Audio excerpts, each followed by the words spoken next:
Bem-vindos a mais este vídeo. O meu nome é Jorge Sousa e hoje vamos falar sobre a história da Sra. Takata. Mas antes de entrar propriamente na história dela, vamos falar de uma outra coisa. Recordam que no vídeo do Michael Uzui eu referi que ele tinha falecido com 66 anos. Na realidade foi um lapso da minha parte, ele faleceu com 62 anos, portanto eu dei-lhe mais 4 anos de vida. Há uma outra correção que eu quero fazer. No vídeo anterior, sobre o Dr. Ayachi, eu dizia que a sociedade que ele criou e o que adaptou o Reiki de uma forma diferente, tinha tido um grande desenvolvimento na fase inicial e depois praticamente se extinguiu, e eu ainda adiantei que possivelmente nos nossos dias já não existia. Está errado, vim a saber depois que a sociedade que o Dr. Ayachi formou, ela chegou aos nossos dias e ainda hoje existe. A informação é mesmo assim, é dinâmica, nós todos os dias estamos a aprender e conforme eu vou sabendo coisas novas, vou aqui transmitindo. Como lhes disse no início, hoje vamos falar sobre a Sra. Takata. Ora bem, a Sra. Takata nasceu a 24 de dezembro de 1900. Desde nova que trabalhou nas plantações de cana-de-açúcar. Portanto, não teve uma vida fácil.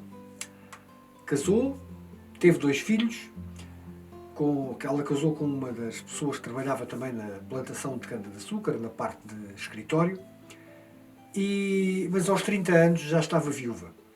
Continuou a trabalhar nas plantações de cana-de-açúcar para sustentar a família e desenvolveu uma doença que, segundo alguns autores, ela sempre teve alguns problemas de saúde. Não foi recente, não foi criado só nesta altura. Mas o que é certo é que a partir desta altura a doença agrava-se, portanto uma doença a nível do estômago, dos pulmões, portanto, algo complicado e que punha em risco a sua própria vida.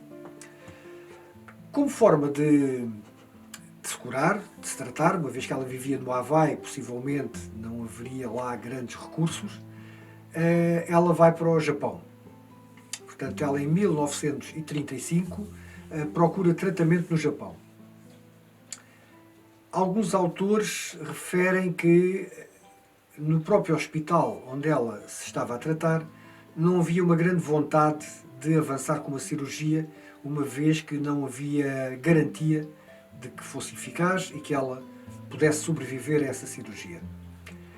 E um dos próprios médicos é que referiu uma terapia nova, e então estava-se a referir à clínica do Dr. Ayachi, que falámos no vídeo anterior.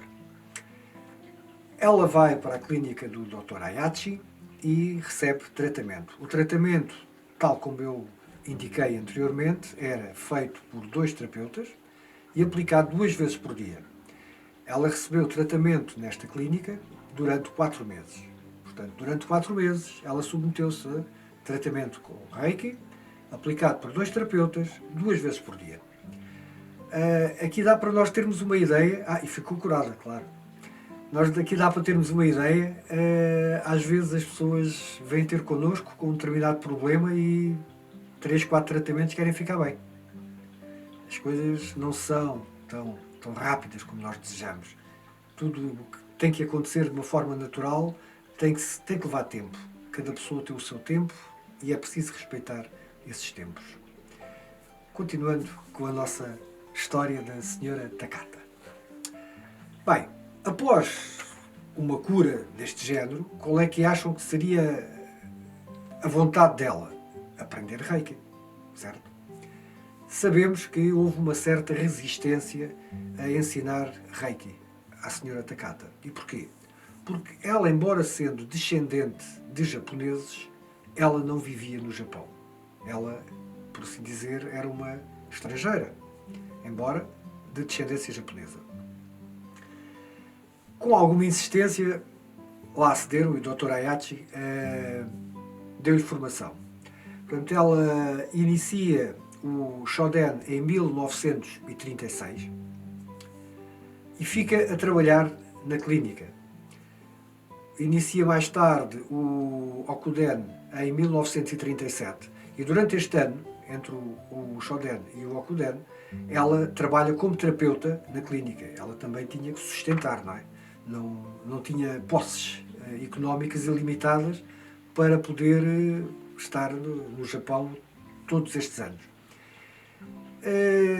Durante estes anos, como eu disse, ela trabalha como terapeuta e regressa ao Havaí com o Dr. Ayachi em 1938, salvo erro, que ela regressa com o Dr. Ayachi para o Havaí. Aí eles recordam-se que eu já tinha falado nisto no vídeo anterior.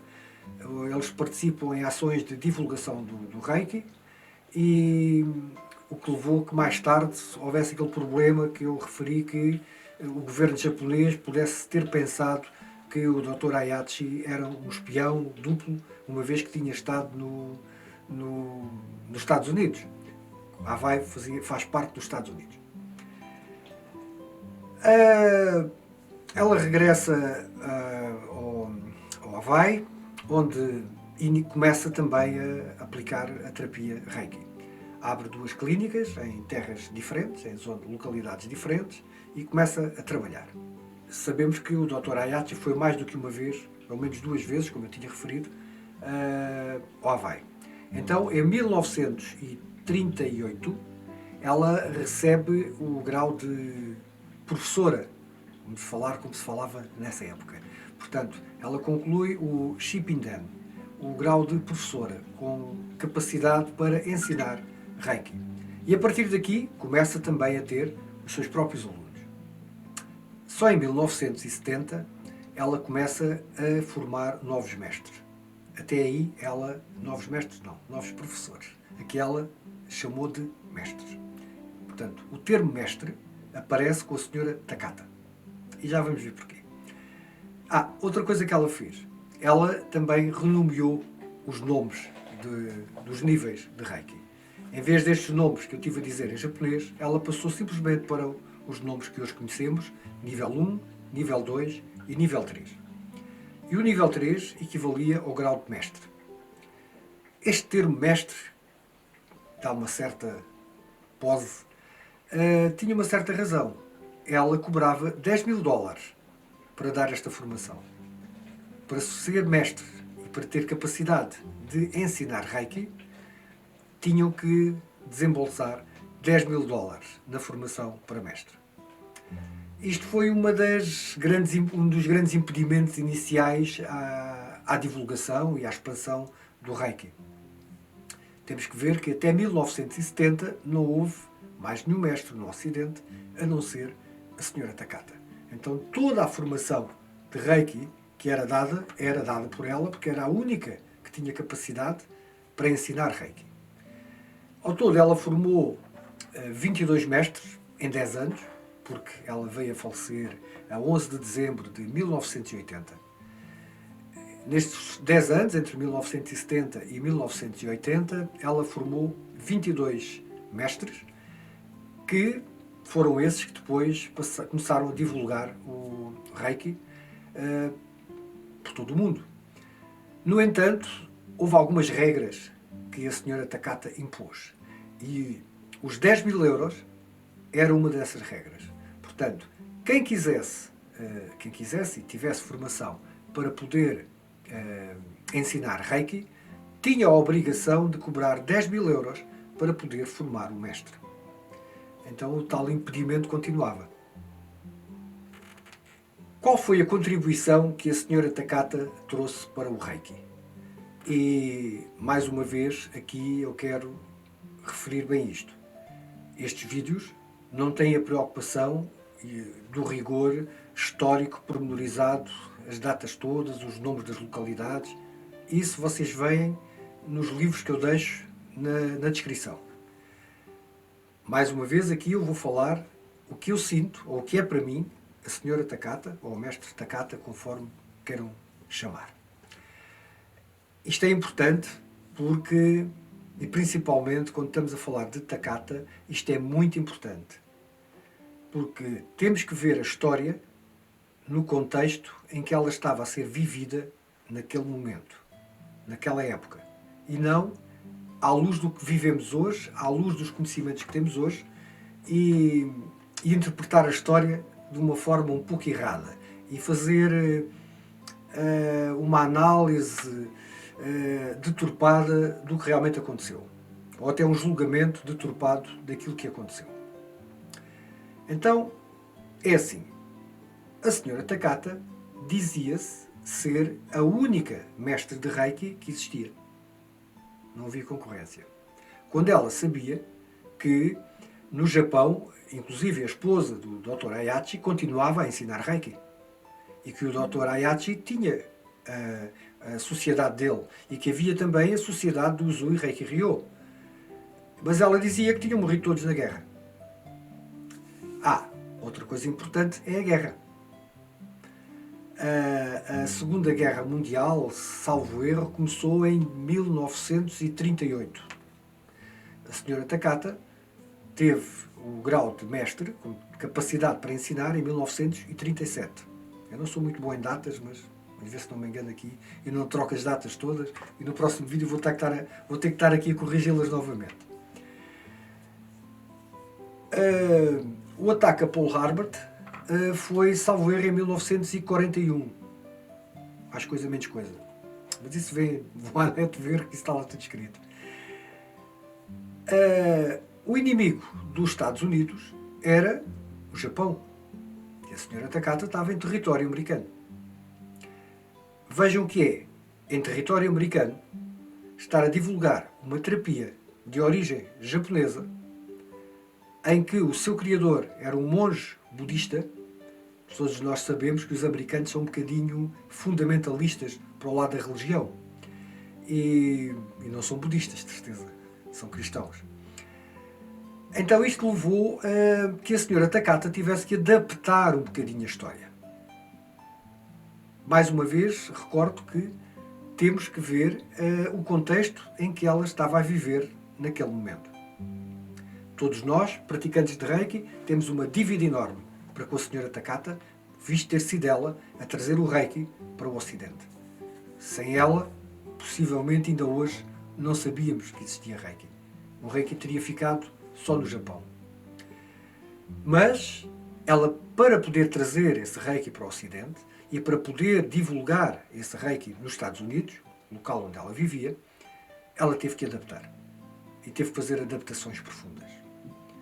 Portanto, ela dizia que Mikao Uzui era um pastor cristão.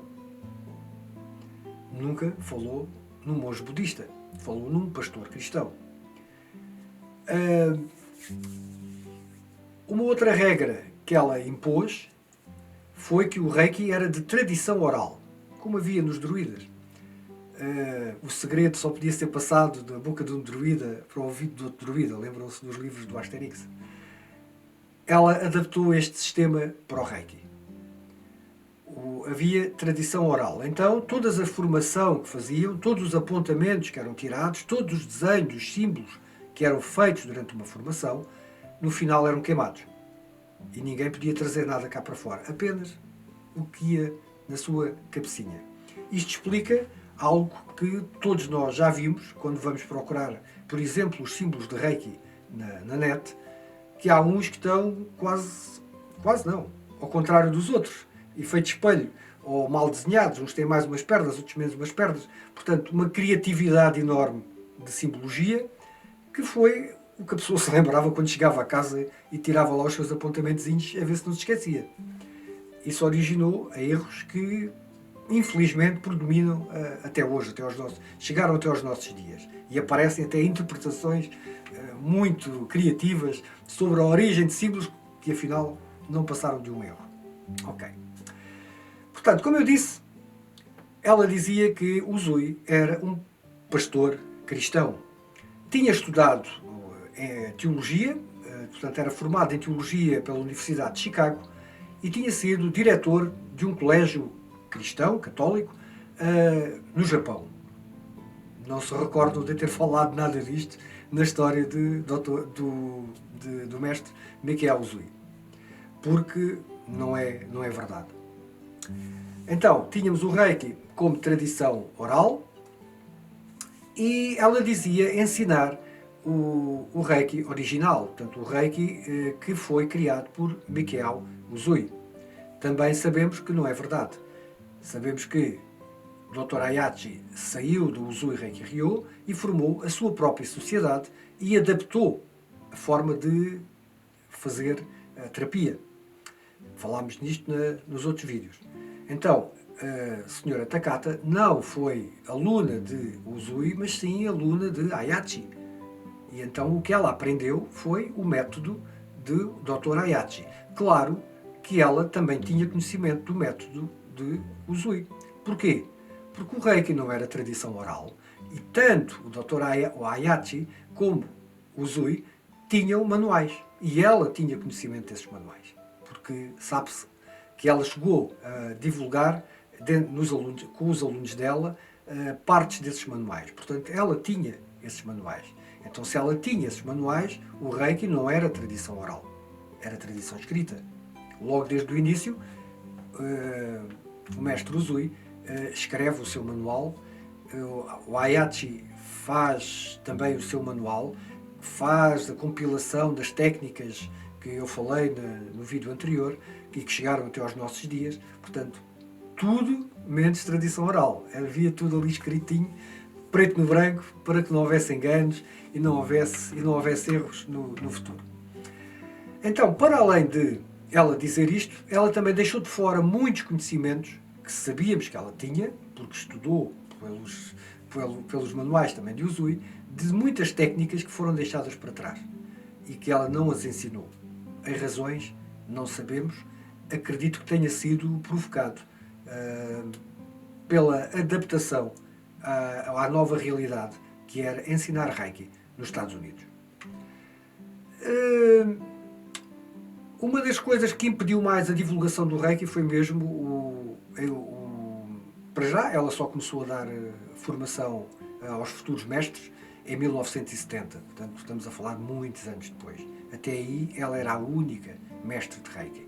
Não queria dizer que não houvesse terapeutas de Reiki, a partir do nível 2 podiam trabalhar como terapeutas, mas ela era a única pessoa no mundo, porque ela dizia que era a única pessoa no mundo, que ensinava Reiki. Então, até 1980 foram escritos perto de 60 livros de autores diferentes que dizem exatamente esta história. Esta história que eu acabei de lhes contar. E muitas outras alterações. Por exemplo, a senhora Takata era católica. E ela própria começa a introduzir no Reiki a sua própria fé. Ok? Tudo bem. Não pode dizer que isso é Reiki. Mas, se ela tinha fé, se ela acreditava em Deus, é normal que ela queira introduzir essa sua crença no Reiki.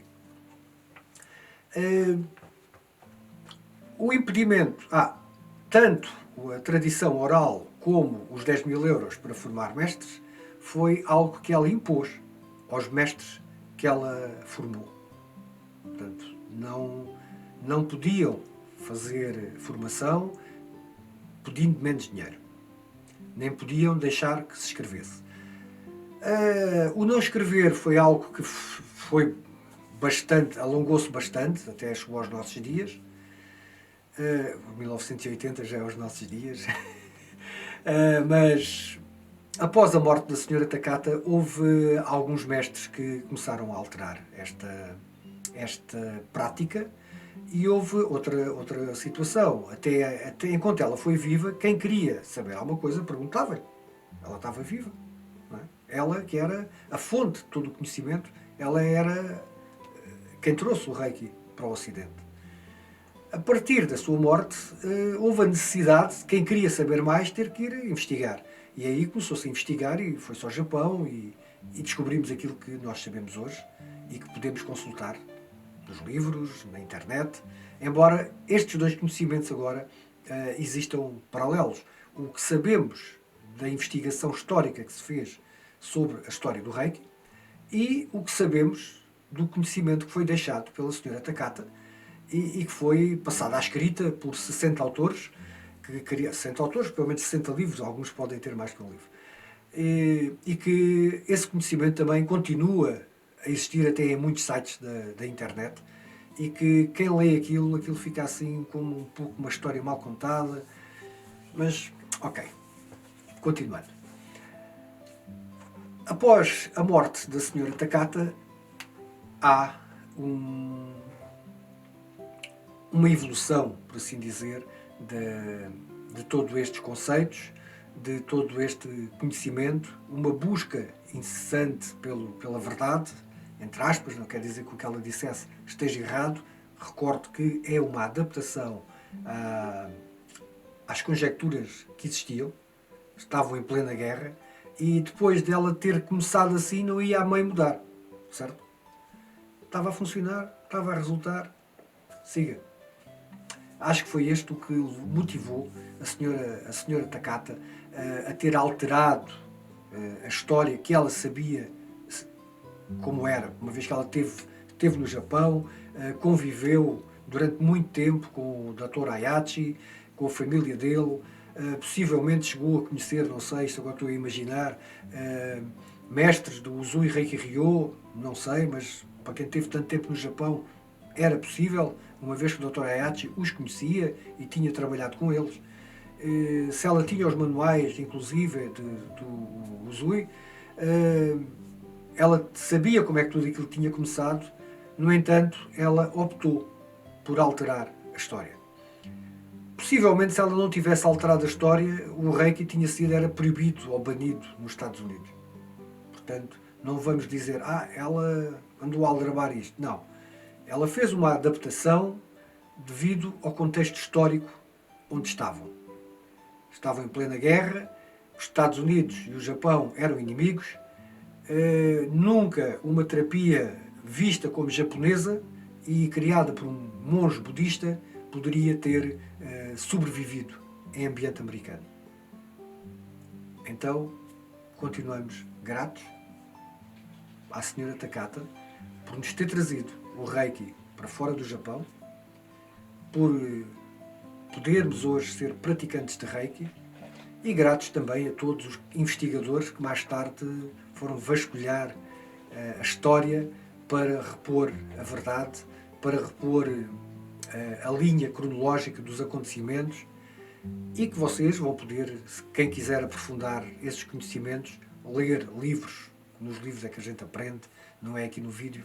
E como eu lhes disse e continuo a dizer, isto é uma conversa entre amigos, onde vocês são os meus amigos e eu estou aqui simplesmente a falar convosco, e assim vamos aumentando os nossos conhecimentos, e com isto tem o objetivo também de potenciar a nossa prática como praticantes de Reiki ou futuros praticantes de Reiki, para quem ainda não pratica.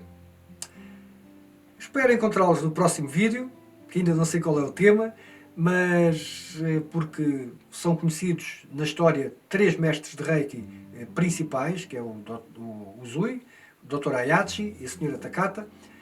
Depois a coisa ramifica muito, e não vou agora falar de todos os mestres um por um, mas talvez no próximo vídeo a gente vá falar dos vários sistemas de Reiki que depois nasceram a partir da Sra. Takata e que chegaram até aos nossos dias. Todos eles são importantes, porque se fazem sentido para alguém, então são importantes. Então, encontramos no próximo vídeo.